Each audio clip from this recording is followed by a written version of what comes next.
easiest question. Yeah, I just wanted to make sure everybody was set. Yep. I'm good. Good. Okay. All right, so I appreciate everybody's patience. Obviously, we still have an active scene underway, and it is larger in scope than you can see right here on the tape. But just for orientation, we're here in the 4500 block, Tanager Park Drive. Apartments are close to Sunset and 77. This afternoon, approximately 2 p.m., 911 received a call in regards to an assault with deadly weapon. North Division officers responded here to the complex and located one male victim who sustained an apparent gunshot wound. Fire and medic responded to the scene. Medic was able to provide immediate aid and transport that individual to a local trauma center. Unfortunately, that victim was pronounced at the hospital. So what you can see if you look off to my right is our homicide detectives and crime scene investigators are working with North Division officers on the scene here. Obviously, it's an apartment complex. It's during the day. We have been able to locate several witnesses, which is always a benefit to us. In addition to, of course, we're looking for any video evidence that may exist. We do have multiple pieces of evidence that we're processing right now. We did locate the victim inside a vehicle in a parking lot, so the victim was not in any one of these apartments. We do not have an identification on the victim yet, so other than telling you that he's a male victim, I cannot verify age. Obviously, once we have identification and do family notification, we'll push that out through PIO. But we did locate the victim in a vehicle. We do have evidence we've located on scene that indicates that there was a narcotics nexus to this incident. So that's obviously part of what we're processing, part of what we're working through. Again, we have been fortunate to locate some witnesses who are cooperating with us, who did see some information that has been beneficial to aid in the investigation. Obviously, it's a decent-sized complex, so we still have officers that are literally going door to door to talk to any residents or visitors who were here on scene when it happened.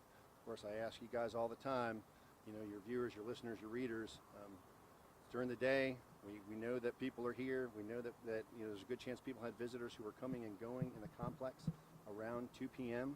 So if anybody saw anything or heard anything unusual, we are interested in that information. Something that can seem as innocuous as somebody walking through a parking lot near a building may seem like nothing out of the ordinary, but that piece of information combined with the other pieces of information that we received can be critical in moving the investigation along. With all these incidents, you know, we're talking about the loss of life, and our ability to bring justice for that victim, to that victim's family, because, you know, each individual we're talking about is a human being who has parents, who has potentially brothers and sisters, who has friends. This is something that should reach out and should impact everybody in the gut. So if you have that information, we want it. You can remain anonymous. We absolutely respect everybody's privacy.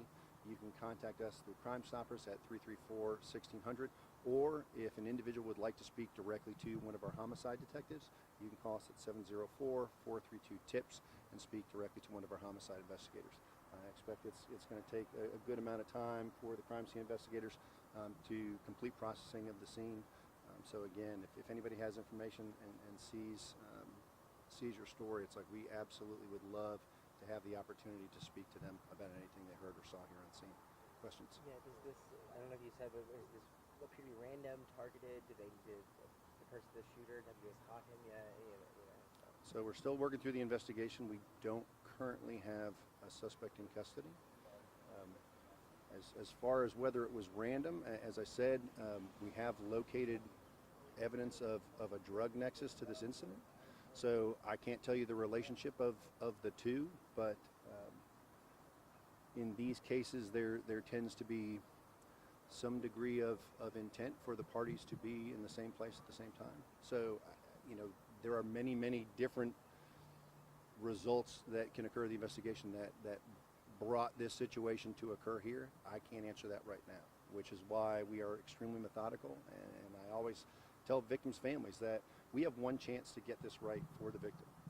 You know, we take it very seriously. We do three-dimensional laser scans. We literally go door to door to try and talk to everybody. We want to get every piece of physical evidence and capture it as close as possible to its condition when this homicide occurred. And so we take it very seriously. We move slowly and methodically because we want to not miss any opportunity we have to bring justice to this victim and their family. All right. Yeah. Again, I appreciate your patience, folks. Thank you very much. You. Thank you. Thank you.